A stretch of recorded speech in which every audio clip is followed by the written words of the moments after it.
Auzubillahiminash-shaytanir-rajim. Bismillahir-rahmanir-rahim. Today my topic is electric field lines. पहले पहले हमने आपको पढ़ा था electric field intensity. Electric field intensity क्या होता है? मैंने आपको ये कहा था कि इलेक्ट्रिक फील्ड इंटेंसिटी, अगर हमारे पास एक ये सोर्स चार्ज है, अगर हमारे पास ये टेस्ट चार्ज है या जमा चार्ज है, सोर्स चार्ज या जमा चार्ज है, तो इस ये हमने एक रीजन लगा लिया कि इसको हमने इलेक्ट्रिक फील्ड का नाम दिया। ये चार्ज इस चार्ज पर कुव्वत लगाता है और ये कितना लगाएगा? 5 न्यूटन 10 न्यूटन। तो 5 न्यूटन और 10 न्यूटन जो होता है, इस रीजन को हम कहते हैं इलेक्ट्रिक फील्ड। इसको हम क्या कहते हैं? Electric field. और ये जो कुव्वत लगाता है इसको हम कहते हैं इलेक्ट्रिक फील्ड इंटेंसिटी। कितना कुव्वत लगाएगा? सपोज दैट कि ये 5 न्यूटन कुव्वत लगाएगा। इस 5 न्यूटन को हम कहते हैं मैग्नीट्यूड। पहले हमने कहा कि वेक्टर, ये वेक्टर फील्ड है। वेक्टर का मतलब क्या होता है कि इसका डायरेक्शन भी मालूम होता है और मैग्नीट्यूड भी मालूम होता है। ये दोनों मालूम होता है, तो इसको हम कहते हैं ये वेक्टर फील्ड है। ये वेक्टर फील्ड है। तो आज हम जो पहले मैग्नीट्यूड के बारे में मैंने पहले बात की थी आपको, आज जब हम बात करेंगे, आज हम मैग्नीट्यूड डायरेक्शन की बात करेंगे। जब डायरेक्शन इधर मैग्नीट्यूड मालूम होगा, अभी हम डायरेक्शन पर बात करेंगे। तीसरा, इलेक्ट्रिक फील्ड लाइंस क्या होता है? The electric field lines are imaginary lines. ये इमेजिनरी लाइन होता है, मतलब ये होता है ये ज़मीन जो होता है, ज़मीन बंदे को खींच लेता है। इस तरह ये ज़मीन जो है, मैं आपको एक मिसाल देता हूँ। फ़र्ज़ करें एक मिसाल आपको देता हूँ कि ये ज़मीन जो होता है, ये ज़मीन है। फ़र्ज़ करें ये ज़मीन है, ये इधर बाल को क्या करता है? इस तरफ खींच लेता है। तो इस तरह उसकी डायरेक्शन अंदर की तरफ होती है। ये लाइन होता है, ये लाइन इमेजिनरी लाइन है, आपको नजर नहीं आता है। तो इस तरह इलेक्ट्रिक फील्ड लाइन भी होते हैं, ये भी इमेजिनरी होते हैं, नजर नहीं आते हैं। दैट रिप्रेजेंट, ये जाहिर करता है the direction of N electric field at any point in space. ये इलेक्ट्रिक फील्ड की डायरेक्शन को शो करता है किसी भी पॉइंट पे। किसी भी पॉइंट पे ये अगर आप फ़र्ज़ करें ये इलेक्ट्रिक फील्ड है, सपोज दैट ये हमारे पास क्या है? ये इलेक्ट्रिक फील्ड है। ये हमारे पास सोर्स चार्ज है और ये हमारे पास टेस्ट चार्ज है। तो ये कुव्वत इधर लगाएगा। जब इधर लगाएगा तो ये कहता है कि eight any point in space की या इलेक्ट्रिक या जमा इधर पड़ा होगा तो फोर्स किधर लगाएगा? ऊपर लगाएगा। अगर इधर पड़ा होगा तो इधर लगाएगा कुव्वत। तो इसका मतलब ये होता है कि इस इलेक्ट्रिक फील्ड की डायरेक्शन को एनी पॉइंट, जिस तरह भी पॉइंट होता है, तो ये इलेक्ट्रिक फील्ड की डायरेक्शन को किसी भी पॉइंट पे ये शो करता है, जाहिर करता है। समझ में आ गया? तो अब हम लिखते हैं कि electric field lines due to positive charge. Positive charge से इलेक्ट्रिक फील्ड लाइन किस तरह होते हैं? तो हमने एक पॉजिटिव सोर्स चार्ज लगा लिया, पॉजिटिव चार्ज लगा लिया। या पॉजिटिव चार्ज है, सोर्स चार्ज पॉजिटिव। तो पॉजिटिव से इलेक्ट्रिक फील्ड लाइंस किस तरह होते हैं, तो मैं आपको बताऊंगा। ये हमारे पास पॉजिटिव है, पॉजिटिव और पॉजिटिव आपस में एक दूसरे को क्या करता है? रिपल्शन कर लेता है। तो ये इस तरह इधर की कुव्वत लगाएगा। अगर ये इधर पड़ा हुआ इस पॉइंट पे, तो ये आपस में रिपेल करेगा। रिपेल करने के बाद इसका डायरेक्शन किधर होगा? इधर होगा। ये जमा है, ये भी इधर पॉइंट कुव्वत लगाएगा। अगर आपने इधर भी जमा लगा दिया तो ये इस डायरेक्शन में ये कुव्वत लगाएगा। तो इलेक्ट्रिक फील्ड लाइन जो होता है, ये जमा चार्ज से पॉजिटिव चार्ज से हमेशा ये आउटसाइड होता है। The electric field lines outside from the positive charge, radially outward from the, ये इलेक्ट्रिक फील्ड लाइंस जमा चार्ज से किधर होते हैं? बाहर की तरफ होते हैं। ये हमेशा आप इस बात को याद रखेंगे कि इलेक्ट्रिक फील्ड लाइन जो होते हैं ये जमा चार्ज से बाहर की तरफ होते हैं। तो electric field lines are due to the negative charge. अगर हमने नेगेटिव चार्ज लगा लिया, मैं इसको अब ख़त्म करेंगे। मैं आपको दूसरा मिसाल देता हूँ। ये हमारे पास ये इलेक्ट्रिक फील्ड है। मैंने इधर हमेशा हम टेस्ट चार्ज जमा लगाएंगे। हमेशा हम पे ये भी टेस्ट चार्ज है, इधर भी मैंने टेस्ट चार्ज लगा लिया, इधर भी मैंने टेस्ट चार्ज लगा लिया, इधर भी टेस्ट चार्ज, इधर भी टेस्ट चार्ज। तो इसके बाद पहले मैंने इधर जमा लिखा था, अब ये हम इसकी जगह क्या लगाएंगे, माइनस लगाएंगे, माइनस।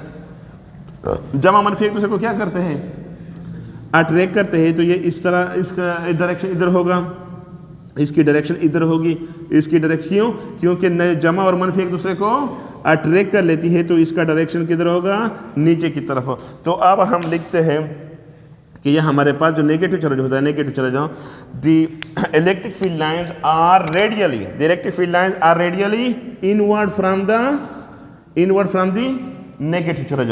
नेगेटिव चार्ज से हमेशा इलेक्ट्रिक फील्ड लाइन क्या होते हैं, अंदर की तरफ होते हैं। इलेक्ट्रिक फील्ड लाइन हमेशा अंदर की तरफ होते हैं। तो ये समझ में आ गया।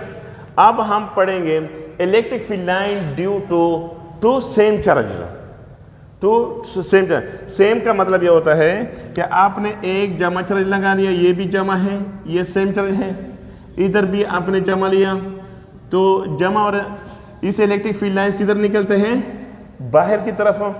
तो अब हम लगाएंगे कि इस इलेक्ट्रिक फील्ड लाइन ये बाहर की तरफ चला गया, ये भी बाहर की तरफ, इस तरह हम ये भी बाहर की तरफ होता है, ये इलेक्ट्रिक फील्ड लाइन बाहर की तरफ, ये भी इलेक्ट्रिक फील्ड लाइन। अब देखो ना, ये दोनों नज़दीक आइसोलेटेड सिस्टम में पड़े।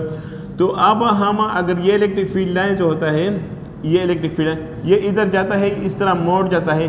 क्यों मोड़ जाता है कि ये चार्ज और ये चार्ज आपस में एक दूसरे को रिपेल कर लेते हैं। जो रिपेल करने के बाद ये आपस में इंटरसेक्ट नहीं होते हैं आपस में।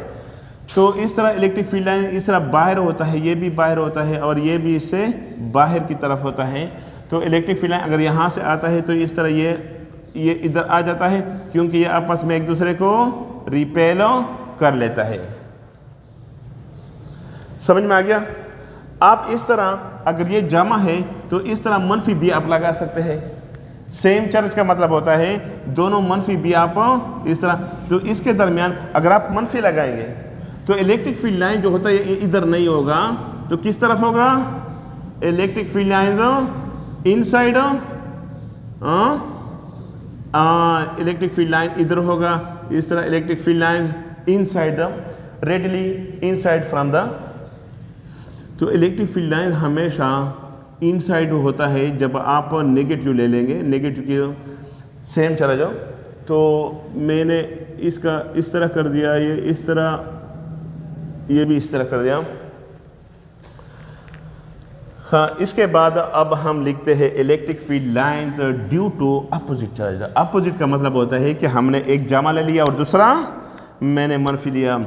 एक जमा है तो हमने एक जमा लिया और दूसरा मनफी लिया, तो ये दो अपोजिट चार्ज है। अपोजिट चार्ज ये एक दूसरे को आपस में क्या करते हैं, अट्रैक्ट करते हैं। Electric field lines outward from the positive charge, electric field line radially outward from the positive charge and inward from the negative charge.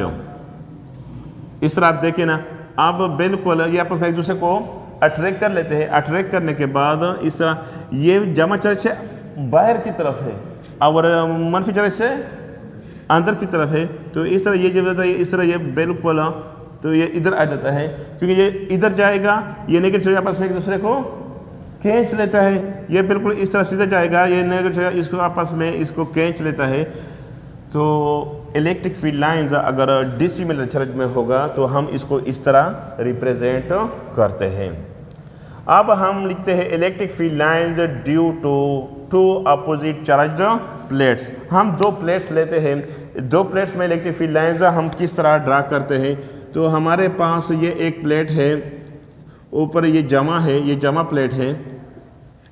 एक प्लेट हमारे पास, ये एक प्लेट है, ये हमने नीचे प्लेट है, ये मनफी प्लेट है, जमा प्लेट और मनफी प्लेट। तो इलेक्ट्रिक फील्ड लाइन जो होता है ये पॉजिटिव से निकलते हैं और नेगेटिव पे क्या होते हैं, ख़त्म होते हैं। तो इलेक्ट्रिक फील्ड बिल्कुल ये बिल्कुल सीधे आते हैं, बिल्कुल सीधे, दरमियान में कोई चीज़ नहीं, बिल्कुल सीधे जाते हैं। क्यों?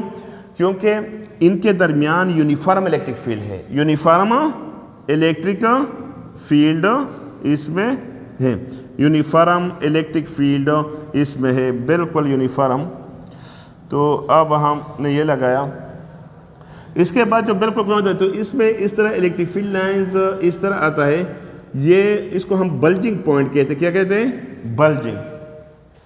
ये क्यों आता है? क्योंकि इधर जो ये बल्जिंग क्यों आता है इधर, इसलिए ये बल्ज होता है, इस तरह थोड़ा सा मोड़ जाता है, क्योंकि इस साइड पे यूनिफॉर्म इलेक्ट्रिक फील्ड मौजूद नहीं है, नॉन यूनिफॉर्म इलेक्ट्रिक फील्ड है। नॉन यूनिफॉर्म पे इस तरह ये बल्जिंग पॉइंट इख्तियार कर लेता है, इस तरह ये भी बल्जिंग पॉइंट इस तरह इख्तियार कर लेता है।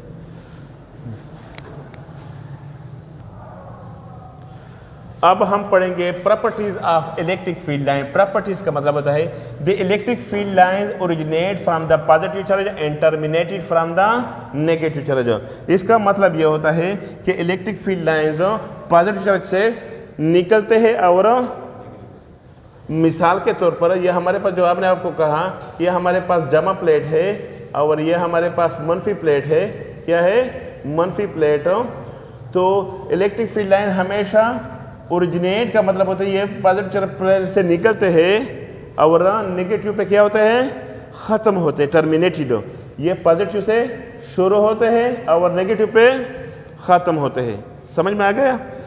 तो इलेक्ट्रिक फील्ड लाइन हमेशा पॉजिटिव चार्ज से निकलते हैं और नेगेटिव प्लेट पे ख़त्म होते हैं। Number 2, electric never intersect. The electric field line do not cross with each other at any point because the two direction of the electric field lines at that point। इसका मतलब ये होता है कि इलेक्ट्रिक फील्ड लाइन जो होता है ये एक दूसरे को आपस में इस तरह, ये हमारे पास, मैं आपको एक एग्जांपल देता हूँ, ये जमा चार्ज है, ये हमारे पास, ये फर्ज करे, ये सपोज दैट ये भी जमा चार्ज है। तो इसका मतलब ये होता है कि या मनफी चार्ज आप लगाएंगे, मनफी चार्ज मनफी आपने लगा लिया, तो हमेशा ये हमारे पास इलेक्ट्रिक फील्ड लाइन आ गया। समझ में आता है? तो इस इलेक्ट्रिक फील्ड लाइन इस तरह भी आ गया, इस तरह भी आ गया, इलेक्ट्रिक फील्ड लाइन इस तरह भी आता है। तो इलेक्ट्रिक फील्ड लाइन इस तरह नहीं जाता है। मतलब ये होता है कि इसने, इस पॉइंट ने इसको, इस पॉइंट को उसने इंटरसेक्ट किया। इंटरसेप्ट का मतलब होता है कि एक लाइन इधर जा रहा है, एक लाइन इधर जा रहा है। इलेक्ट्रिक फील्ड लाइन इस तरह नहीं जाता है कि वो एक दूसरे को इंटरसेक्ट करते हैं। Electric field lines do not cross, वो एक दूसरे को क्रॉस नहीं करते। मिसाल के तौर पर ये जमा चार्ज है, तो इससे हमेशा इलेक्ट्रिक फील्ड लाइन इस तरह आते हैं, इस तरह जाते हैं बाहर की तरफ। इस तरह नहीं होता है कि वो, मतलब ये एक लाइन जो होता है इस तरह यहाँ से यहाँ तक जाता है कि वो इधर इंटरसेक्ट करता है। इंटरसेक्ट इलेक्ट्रिक फील्ड लाइन में किसी भी पॉइंट पे वो इंटरसेक्ट नहीं करता है, because the two direction of the electric field lines at that point. अगर इस पॉइंट पे इलेक्ट्रिक फील्ड लाइन्स की दो डायरेक्शन होती है, एक डायरेक्शन ये हो गया और एक डायरेक्शन, दो डायरेक्शन हो गए। समझ में आ गया? तो इलेक्ट्रिक फील्ड लाइंस इस पॉइंट पे उसके दो डायरेक्शन होते हैं। जब ये दो डायरेक्शन होते हैं तो इलेक्ट्रिक फील्ड लाइंस का मतलब ये होता है कि वो आपस में एक दूसरे को टच नहीं करते हैं। ये इलेक्ट्रिक फील्ड का दूसरा प्रॉपर्टी है। इसके बाद tangent to the field direction at any point on an electric field line, the tangent to the line indicate the direction of the electric field at that point। फर्ज करें हमारे पास ये एक सोर्स चार्ज है, ये हमारे पास इलेक्ट्रिक फील्ड है। क्या है? इलेक्ट्रिक फील्ड है। अब हम इस पॉइंट का, जब हम इधर टेंजेंट ड्रा करते हैं, टेंजेंट का मतलब ये होता है, टेंजेंट कि हम ये टेंजेंट, मैंने फर्ज करें ये लाइन लगा लिया, फर्ज करें ये लाइन लगा लिया, ये जब इसके साथ टच होता है, टच, इसको हम कहते हैं टेंजेंट। क्या कहते हैं? टेंजेंट। ये टेंजेंट जो होता है ये इंडिकेट करता है। इंडिकेट का मतलब होता है ये जाहिर करता है द इलेक्ट्रिक फील्ड की डायरेक्शन, कि इधर इस पॉइंट पे इलेक्ट्रिक फील्ड की डायरेक्शन किधर है? इधर है। अगर आपने इधर ड्रा किया एक टेंजेंट हो, यहाँ तक आपने ड्रा किया, यहाँ तक आपने इधर ड्रा किया, आपने यहाँ तक इधर ड्रा किया टेंजेंट हो, तो इधर इलेक्ट्रिक फील्ड की डायरेक्शन किधर है, ये जो जाहिर करता है आपने जो लाइन लगा लिया, इसको हम कहते हैं इलेक्ट्रिक फील्ड लाइंस। अगर ये लाइंस इस फर्ज का एक इधर टेस्ट चार्ज पड़ा हुआ है, टेस्ट चार्ज 5 न्यूटन कुव्वत लगाता है, क्या लगाता है 5 न्यूटन। ये 5 न्यूटन मैग्नीट्यूड को जाहिर करता है और ये लाइन जो होता है ये डायरेक्शन को जाहिर करता है। तो हम इसलिए कहते हैं कि इलेक्ट्रिक फील्ड क्या होता है, वेक्टर फील्ड है। वेक्टर फील्ड मतलब ये लाइन किसको जाहिर करता है, डायरेक्शन को, और मैग्नीट्यूड को, ये 5 न्यूटन मैग्नीट्यूड को जाहिर करते हैं। तो इसलिए हम कहते हैं कि ये हमारे पास वेक्टर फील्ड है। Closer the electric field lines, closer का मतलब ये होता है, अब हम आपको लिखते हैं कि हमारे पास ये एक जमा चार्ज है क्लोजर, ये इलेक्ट्रिक फील्ड लाइन यहाँ से आ गया, इधर आ गया, इलेक्ट्रिक फील्ड लाइन मुख्तलिफ डायरेक्शन में, ये तकरीबन हर डायरेक्शन में होता है इलेक्ट्रिक फील्ड लाइन यहाँ से। The electric field lines are closer to each other. जब ये लाइन आप देखो ना, ये लाइन जो ये फर्स्ट का 1 नाम दे, इसको हमने 2 का नाम दे दिया रजीदुल्ला। अब देखो ना, ये लाइन्स इस सोर्स चार्ज के करीब है। अगर आप इस पॉइंट को ले लेंगे, ये पॉइंट, ये इस पॉइंट से क्या है, दूर है। आप ये बताओ, जब नज़दीक हो, जब फासला करीब होगा तो फोर्स ज़्यादा लगेगा, या जब फासला दूर होगा तो फोर्स ज़्यादा लगेगा, फासला नज़दीक। तो उधर इलेक्ट्रिक फील्ड स्ट्रांग होगा या वीक होगा, इधर इलेक्ट्रिक फील्ड वीक होगा। तो अब हम आपको पढ़ें, the electric field line are closer to each other, जब ये एक दूसरे के करीब होते हैं इधर, where the electric field, where the field is stronger, where the field is दौरान इधर जो फील्ड होता है ये क्या होता है, स्ट्रांग होता है। And are farther apart where the field is weaker, जब दूर होता है, फार्दर ए पार्ट मतलब दूर होता है, तो ये फील्ड क्या होता है, वीक होता है। Uniform electric field lines, the electric field lines are uniformly spaced in a region where the field is uniform. Uniform field का मतलब ये होता है कि अगर आप ये लाइन, हमने एक लाइन इस तरह लगा लिया, ये लाइन इस तरह लगा लिया, ये लाइन इस तरह, मिसाल के तौर पर मैंने आपको, अगर इस पॉइंट पे आप देखेंगे, इस पॉइंट पे या इस पॉइंट पे, इस पॉइंट पे, तो यहाँ से लेकर यहाँ तक आपको जो कुव्वत मिलेगा वो क्या मिलेगा, सेम मिलेगा। सेम का मतलब होता है कि इस लाइन का फोर्स, इस लाइन का फोर्स, इस लाइन का फोर्स, तो इस फोर्स को हम कहते हैं यूनिफॉर्म इलेक्ट्रिक फील्ड लाइंस। अगर इस तरह होगा, मिसाल के तौर पर मैं आपको एक, ये जमा चार्ज है, इससे 2 लाइन इस तरह निकल गए, ये जमा चार्ज से 2 चार्ज, तो यहाँ से यूनिफॉर्म का मतलब, मैं आपको एक और मिसाल दूंगा। ये हमारे पास प्लेट है, जमा प्लेट है, और ये हमारे पास माइनस प्लेट है। तो उधर जो इलेक्ट्रिक फील्ड लाइंस होती है वो यूनिफॉर्म होती है। यूनिफॉर्म का मतलब ये होता है कि इनके दरमियान कुव्वत क्या होता है, एक जैसा होता है। इधर समझ में आ गया? तो हमारे चैनल को लाइक करें, सब्सक्राइब करें और शेयर करें।